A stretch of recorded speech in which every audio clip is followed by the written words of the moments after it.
Setu anti-melen, emosse ve an avezet gant ar gemperis. Anti-melen pe anti-fouien. Pa oa bet savet an man ur feian serez gant Paul Fouien.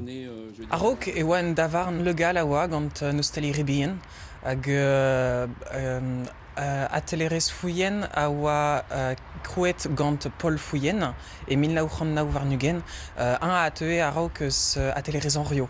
Gant an ti savour Stéphane Le Sueur e labour Lucien Lample-Loden var ar chanter renevezi. Serret eo ar feian serez e 1900 var ugen hag an ti a oa chomet eb bez a kempenet a bawe. Estad fall e oa a bawe dov ilugen a maro Paul Fouien. Chomet oa pep tra e-barzh. Gwispid ar faian serioù a voe chomet oa restagerenou hag e oa tri forn braz e-barzh a chomet e digor.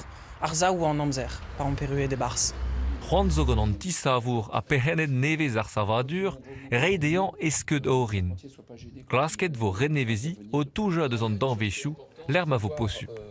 An drase zo kostreia eus pa oa gret ar savaden a-raok 1930.